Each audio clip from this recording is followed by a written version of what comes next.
चिकित्सा शिक्षा मंत्री विश्वास सारंग ने नई आबकारी नीति होल्ड किए जाने पर सरकार का बचाव किया। उन्होंने कहा कि नई आबकारी नीति को लेकर अभी कोई फैसला ही नहीं हुआ है। चिकित्सा शिक्षा मंत्री ने बताया कि स्वास्थ्य सेवाओं में मध्य प्रदेश को आत्मनिर्भर बनाने के लिए मार्च में मंथन 2021 कार्यक्रम होगा, जिसमें अगले 3 साल के रोड मैप पर चर्चा की जाएगी। चिकित्सा शिक्षा मंत्री विश्वास सारंग ने क्या कुछ कहा, आइए आपको सुनवाते हैं। देखिए, दिग्विजय सिंह जी हर समय उछल कूद करके इस देश का माहौल बिगाड़ने की कोशिश करते हैं। अब उन्हें यह लग रहा है कि किसी तरह कांग्रेस में स्थापित हो जाए, क्योंकि वो भूली बिसरी कहानी बनते जा रहे हैं। इसलिए सोनिया गांधी को, राहुल गांधी को और 10 जनपद को खुश करने के लिए वो इस तरह की अनर्गल बातें कर रहे हैं। उनका ये बयान शर्मनाक भी है और तथ्यों से बहुत परे है। मैं दिग्विजय सिंह जी से कहना चाहता हूं कि इस तरह की भ्रामक प्रचार कर वो समाज में अनर्गल बातें फैलाने की कोशिश ना करें। और दिग्विजय सिंह जी का जो ट्रैक रिकॉर्ड है, मैं पहले से कहता आया हूं कि दिग्विजय सिंह जी के किसी भी टिप्पणी पर टिप्पणी करना अपने समय बर्बादी है।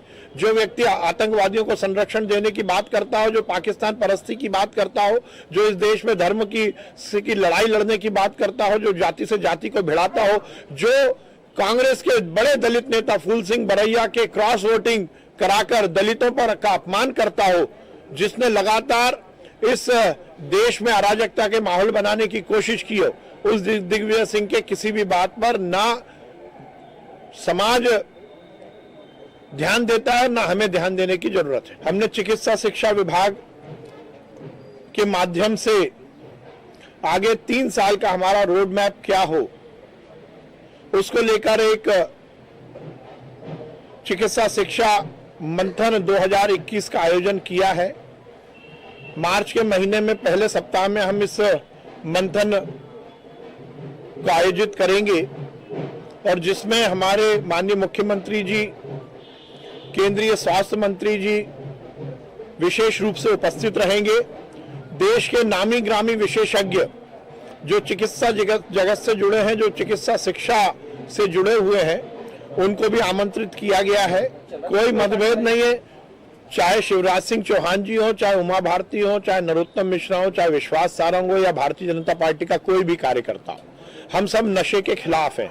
नशा मुक्ति हम सबका संकल्प है, और इसलिए सभी एक ही बात कर रहे हैं। कांग्रेस ने आकर कंफ्यूजन क्रिएट करने की बात की। शिवराज सिंह चौहान जी तो नर्मदा सेवा यात्रा के समय से नशा मुक्ति की बात कर रहे हैं। हमने नर्मदा सेवा यात्रा में गांव-गांव में जाकर ये संकल्प कराया कि गांव को नशे से दूर रहना चाहिए, समाज को नशे से दूर रहना चाहिए। हमारा ये सामाजिक अभियान है। उमा जी ने भी सामाजिक अभियान चलाने की बात की, कहीं राजनीतिक बात नहीं थी। उमा जी ने भी कोई राजनीति नहीं की, नरोत्तम जी ने भी कोई राजनीति की बात नहीं की, और हम सब एक मत से नशे के खिलाफ है। और नशा मुक्ति हमें समाज में इसका जन जागरण करना है, इसके लिए हम कटिबद्ध हैं। नहीं, ये अब माना जाने से काम नहीं चलता है। सरकार की अपनी सभी जो परिस्थितियां रहती हैं, उस हिसाब से ही सब निर्णय लिए जाते हैं। किसी चुनाव को दृष्टिगत रखते हुए भारतीय जनता पार्टी की सरकार कोई निर्णय नहीं लेती, क्योंकि जनता के बीच हमारे कार्यक्रम, हमारा विकास इतना समुचित है और जनता में हमारी इतनी लोकप्रियता है कि हमें चुनाव को लेकर किसी निर्णय को बदलना पड़े या उसको रोकना पड़े, ऐसी कोई बात नहीं है। मुझे आश्चर्य है, अभी तक आबकारी नीति के लेकर कोई निर्णय नहीं हुआ है। ये केवल मीडिया स्पेकुलेशन है कि नीति में ये परिवर्तन हो रहा है, नीति में वो परिवर्तन हो रहा है। इसलिए अभी उसमें विभाग सभी तरह के गुण दोष के आधार पर तैयारी कर रहा है।